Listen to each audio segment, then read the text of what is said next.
Bienvenidos a Cruce Palabras por Telesur.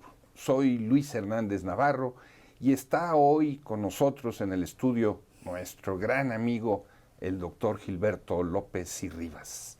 Él es doctor en antropología por la Universidad de Utah, es investigador en el Instituto Nacional de Antropología e Historia, especialista en la cuestión étnica nacional, autor de 10, 15 libros por lo menos, que acaba de publicar su autobiografía. Nadie puede ser amigo de todos, testimonios de un revolucionario. Un libro del que vamos a hablar ahora precisamente. Gilberto, muchas gracias por estar con nosotros en este cruce de palabras. Al contrario, Luis, es un gusto estar contigo. Eres mi hermano y mi amigo. Camaradas, al fin y al cabo. Gilberto, ¿por qué ese título en el libro? Nadie puede ser amigo de todos. Eso es cierto, pero... Bueno, es una paradoja porque esa frase es una de las dos frases que yo tuve cuando tenía que cifrar y descifrar.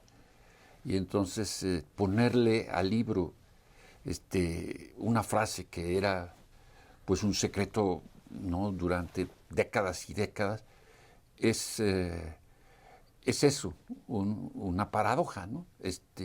Muy singular. La otra frase que tenía para hacer pues la traducción, digamos así, de números a letras, era una manzana al día mantiene lejos al médico. Entonces, a mí me pareció oportuno ponerle, ¿no? Nadie puede ser amigo de todos, para romper también con ese tabú de la secrecía que ya no tenía sentido seguir guardando después de 50, 60 años de que las cosas ocurrieron. ¿Una secrecía sobre qué? Sobre mi involucramiento, desde que pues, era muy joven, tenía yo creo que 17 años, 18 años, en la inteligencia militar soviética, en aquella famoso época, GRU. el famoso GRU. Y fue en esos años de la preparatoria donde me involucré y bueno, me reclutaron indirectamente y después, con los años, se profundizó, se profesionalizó y bueno, se pensó y se consideró la forma de que yo pudiera instalarme en los Estados Unidos. Y entonces surge pues todo lo que se llama la leyenda, o sea, forjar una personalidad, una carrera, un tema, como es el de los chicanos. Y entonces esta es la otra paradoja, que lo que fue leyenda se convirtió en la realidad de mi vida actual, ¿no? O sea, ser un académico, publicar libros, establecerse en Estados Unidos con un doctorado. Y bueno, eso tuvo que ver porque para los servicios de inteligencia soviéticos de la época, lo que les interesaba era Estados Unidos. Nunca me pidieron nada relacionado ni con México, ni con Canadá, donde también viví, sino el tema crucial era Estados Unidos. Y cuando hablamos de Estados Unidos, ¿estamos hablando de qué? ¿De bases militares? Pues los servicios de inteligencia soviéticos tenían la idea de establecer pues, lo que se llaman topos, ¿no? que van a un lugar, se establecen, ¿no? Hacen una vida normal, etcétera, logran. Y entonces se hace una serie de tareas de todo tipo. O sea, desde, por ejemplo, hacer un viaje por todo el suroeste, en donde pues yo veía en los baños, etcétera, dónde estaban las bases militares cercanas, ya notaba, así hasta California. o recoger buzones, que son los lugares donde se dejan, ¿no? Microfilms, ¿no? En varios lugares de Estados Unidos, etcétera, en Tampa. Y bueno, estas eran tareas que yo llevaba a cabo. Recibí un entrenamiento en la Unión Soviética, y un entrenamiento, pues es una profesión que no ejerzo, que ya quedó en el pasado, pero que tuvo que ver con muchos detalles, cifrado, descifrado, manejo de la fotografía. Antes del internet, pues yo ya conocía máquinas que podían hacer que 3 páginas en números se pudieran hacer a través de una especie de máquina de escribir, pudieran salir por Morse, ¿no? Así, al aire, y todas esas cosas aprendí, ¿no? Se trata de una actividad en la que ponías en riesgo tu vida, tu libertad, tu familia. Exacto. ¿Por qué tomar ese riesgo? Mira, nosotros, y digo nosotros porque en todo esto participó de manera ejemplar, extraordinaria, Alicia, mi esposa, que corrió los mismos riesgos, los llevó a... yo digo que es la heroína de ese libro, de ese relato, porque realmente fue de un temple, de una valentía durante todo el tiempo que duró, durante la detención, porque nos detuvieron, el FBI nos detuvo, etc. Y bueno, todo ello fue porque estábamos, y estamos, nunca hemos dejado de estarlo, profundamente convencidos de los ideales del socialismo. Nosotros siempre hemos sido marxistas, comunistas, y eso tal vez ahora resulte un poco como de modé, ¿no? Pero pues fueron nuestros ideales de juventud que permanecieron frescos, intactos a lo largo de toda nuestra vida, y de ahí nuestro involucramiento en todas las causas posibles y deseables para cambiar este mundo. ¿No hacías eso por dinero? Para nada, y esto es precisamente por lo cual escribí el libro, porque se escribe un libro en el año 2000. Cuando tú estabas como diputado. Como diputado. Y defendías la causa del zapatismo ya y en de los pueblos indígenas. Y entonces ahí Weiss, ¿no?, escribe un libro que se llama Cassidy's Run, que tiene que ver con nuestra historia. De hecho, en ese libro hay 2 capítulos dedicados a nosotros. Uno es un capítulo que se llama Los Palmettos, que era el código con el cual estábamos nosotros identificados por el FBI, y el otro se llama The Professors, porque yo era profesor de la Universidad de Minnesota cuando el FBI nos detiene. Entonces, ahí pues se da una idea totalmente tergiversada, porque es la versión del FBI de toda esta historia. Es una historia muy compleja donde Joe Cassidy era un sargento de los Estados Unidos que actúa como doble agente, es decir, sirve al FBI, pero los soviéticos lo reclutan pensando en que realmente están reclutando a un solo agente, pero es un doble, y eso se cruza con nuestra historia, porque fue muy temprano en Estados Unidos, cuando ya estábamos por allá, que yo recojo un correo en Tampa, Florida, y resulta que eso eran microfilms de Cassidy. Y entonces ahí fuimos ubicados por el FBI, que nos da un seguimiento que se relata en ese libro, Cassidy's Run, de años. Entonces, nosotros fuimos estrechamente vigilados por los servicios estadounidenses a tal grado, y ahí también se menciona en el libro, que dos agentes del FBI que nos daban seguimiento para un viaje que hacíamos por la vía terrestre hacia Canadá, viajaban en una avioneta, viene una tormenta de verano y se estrellan y mueren, estaban involucrados, estaban siguiéndonos a nosotros.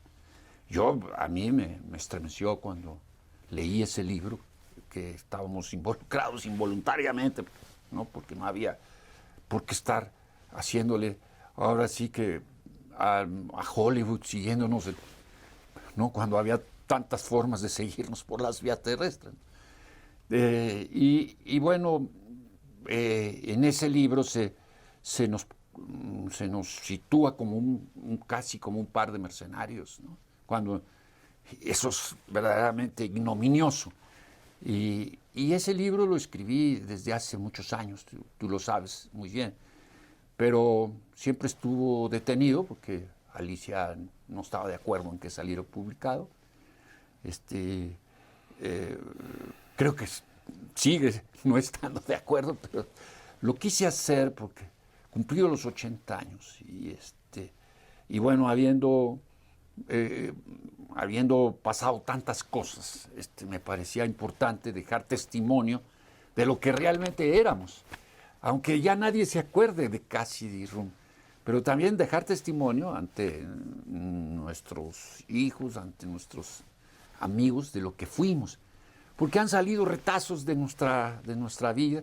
En ese año 2000 incluso se me quiso hacer un juicio político, se me quiso quitar la condición de diputado, en fin, y han salido retazos de nuestra vida, pero nunca nuestra perspectiva, ¿no? A excepción, obviamente, de la jornada, y por eso estoy muy agradecido a Carmen Lira, porque fue en esos años en que salió, que nos mandó una de las mejores periodistas de la jornada, que nos hicieron una entrevista que salió en la página 3, nada menos, de la jornada, lo cual estoy muy, muy, muy agradecido. ¿Cómo fue tu detención y la detención de Alicia? Durante muchos años operó un supuesto amigo nuestro, un chicano, que puso a su hijo en la misma escuela que nosotros, y que fingió ser nuestro amigo, y que nos dio seguimiento de Austin a Utah, en fin. Fue un agente muy hábil, porque posaba como si fuera un simpatizante del movimiento chicano, pero aparentemente opacado, en fin. Y fue así que se mantuvo esta relación hasta el día de la detención. Hasta el día de la detención. ¿Te parece si hacemos aquí una pausa dramática? Ok. Amigos, amigas, no se despeguen de su monitor. Volvemos en muy breves instantes.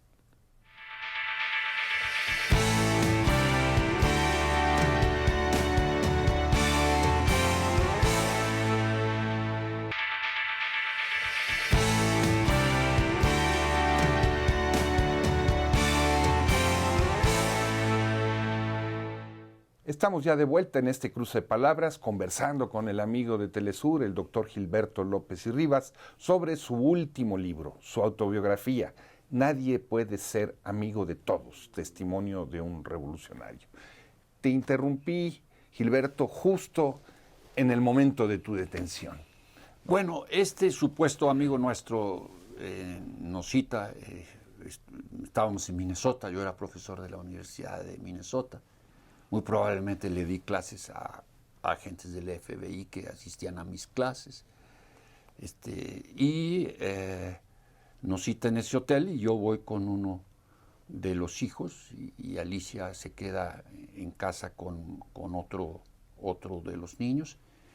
Y entonces cuando llego al hotel, encuentro a un Aurelio Flores, así se llamaba el agente, no, tal vez no era su nombre, totalmente cambiado, con un traje, con corbata, etcétera, que luego vi que era casi como el uniforme de los agentes del FBI, y entramos a una especie de suite y detrás de él venían unos individuos que dijeron ser agentes del FBI, y entonces ahí se da la detención. Yo quedo chocado, muy impresionado, ¿no? De lo que estaba ocurriendo, y había una mesa con todas las pruebas, ¿no?, que habían recabado. Estaba una mesa llena de documentos y cuestiones, ¿no? Pues imagínate un seguimiento de años. Y entonces, pues empiezan a hostigarme. No me violentaron físicamente, ni siquiera me registraron. Obviamente sabían que yo no iba armado, pero y entonces en un momento dado yo pido, paralelamente a Alicia, van a la casa y la detienen unas agentes del FBI, y muestra un aplomo que incluso merece el regaño de una de las agentes puertorriqueñas, porque a Risa en un momento dado esboza una sonrisa y eso les molesta profundamente. Entonces yo pido que estemos todos juntos y dura muchas horas yo pido que estemos todos juntos, y estando juntos ellos nos proponen ser agentes dobles. Y entonces yo les digo que nos dejen a solas un momento, y ellos nos hacen prometer que no cometeríamos suicidio, ni mucho menos, ¿no? La palabra de honor. Todo eso a veces suena como... Total que supuestamente se van, aunque estábamos seguros que nos estaban observando por algún tipo de vigilancia que habían preparado. Y nosotros pues nos despedimos de nuestros hijos, y fue un momento muy, muy terrible, ¿no? Y bueno, de repente ya llegan y pues, para decirlo en buen castellano, los mandamos al carajo. Y entonces ahí de repente actúan muy, muy molestos y nos acusan de traidores, lo cual era, pues nosotros no teníamos ningún tipo de alianza con Estados Unidos, todo lo contrario. Y nos dicen que nos vayamos, porque lo cual para nosotros es un verdadero choque. Y entonces pensamos pues lo peor. Incluso yo prendo el coche pensando que nos van, antes de que entren la familia, y nos vamos a refugiar en casa de vivíamos en un complejo universitario, y ya habíamos ubicado a una familia muy, muy especial, ¿no? No digo sus nombres, y entonces nos refugiamos ahí, y es un matrimonio. Me dice de qué se les acusa, de espionaje en favor de la Unión Soviética, y él hace así, el varón de la familia hace así, nos dan cobijo, yo voy a la casa, destruyo todas las pruebas que pudieran tener adicionales a las que tenía, pues todo lo que son los equipos que uno tiene, que tampoco voy a detallar, pero ahí se detallan en el libro, y entonces pues decidimos ahí que había que salir. Le digo a mi director del Departamento de Estudios Chicanos de la universidad, que si quería ser nuestro abogado, porque él era abogado, Manuel Guerrero, un excelente tipo. Y bueno, la historia es un poco larga, pero él nos representa, él va al Departamento de Justicia, dice que podemos salir de los Estados Unidos, y entonces nos detienen un sábado, y el lunes salimos, despedidos por un entorno de profesores de varias nacionalidades, que sabiendo que despedían a a espías confesos se arriesgaron a llevarnos al aeropuerto y despedirnos. Y todavía se da otra paradoja del viaje, que cuando llegamos a Texas, yo ya no recuerdo si es Houston o San Antonio, para ir a México, se acerca uno de los del FBI que venían en el mismo avión, yo ya los había identificado, y nos dice, el gobierno, dice Dr. Rivas, y entonces me dice en inglés, el gobierno de los Estados Unidos le desea muy buen viaje. Yo me quedé, llegamos a México, y bueno, ahí, en un estado de shock completo, sin un quinto, sin ningún, nada, o sea, todo, y bueno, ahí es cuando las familias mexicanas prueban ser familias, y nos acogieron la familia de Alicia, una familia que es mía, mi familia, y bueno, hicimos un intento de ir a Cuba, que fracasó, ¿no? Fuimos a la embajada de Cuba, pero no hubo posibilidades de que eso se concretara. Salimos y entonces empezamos ya a vivir nuestra vida, ¿no? Y digo ahí en el libro, pero ya con una sola vida. Los soviéticos no intervinieron. No. Yo a través, pues, de los cubanos avisé de lo que había ocurrido, y yo esperaba que dieran a los camaradas soviéticos lo que estaba pasando, que creo que lo hicieron, y bueno, ahí comienza ya otra etapa de la vida que tiene que ver, que se relata en el libro, que es Centroamérica, que es el partido, que es el gobierno donde termino, ¿no? Y de vuelta a la sociedad civil, y yo termino precisamente el libro en esos años, en el año 2000. Pero comienzas también tu libro hablando de tu compromiso revolucionario en México. Así es. Fueron unos años también que tú conoces, porque estuvo involucrado Félix Cerdán, que fue mi antiguo campesino jaramillista, maestro también. Yo estuve allí, estuve con él fue mi maestro del clandestinaje, incluso salimos con vida, le dije, Rogelio, porque así se llamaba en la clandestinidad, tú nos salvaste la vida en Tlatelolco, porque cuando veníamos en el pecero, venían 3 soldados que luego probaron ser del batallón Olimpia, vimos las botas y dijimos, estos son soldados, y entonces pusimos a la ENA en el único lugar que se podía salir de la plaza, que era la zona precisamente abajo de la tribuna del Chihuahua. Y entonces Rogelio, o sea, Félix Cerdán, nos enseñó todo eso. Bueno, me enseñó todo eso, ¿no? De no dormirse en los camiones, de ponerse de espalda a las paredes así, de tener siempre preciso dónde salir, cuándo salir, y un terrible hábito que tengo hasta la fecha. Mira, llegué a esta cita a 1 minuto faltando, la puntualidad. Todo esto como parte de un proyecto político-militar en el que también participaba el profesor Otón Salazar. Así es. El abogado laboral Juan Ortega Arenas y los jaramillistas. Ahí conocí a ambos, ¿no? A Otón también como clandestino, aunque cantó el corrido del agrarista en un momento dado en que lo conocí. Y conocí a varios normalistas, ¿no?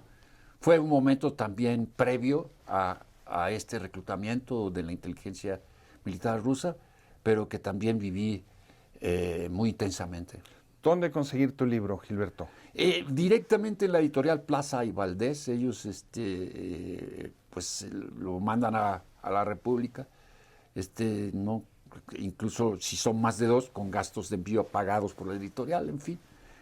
Directamente en la editorial, Plaza y Valdés. Pues muchas gracias por tu valor, por tu compromiso, por tu generosidad para compartir esta historia tan complicada, tan difícil, pero también tan importante conocer con nosotros. Gracias a ti, Luis. Gracias a ti. Amigos, amigas, muchas gracias por su amable compañía el día de hoy. Ya saben, lo esperamos la próxima semana aquí en Cruce Palabras por Telesur.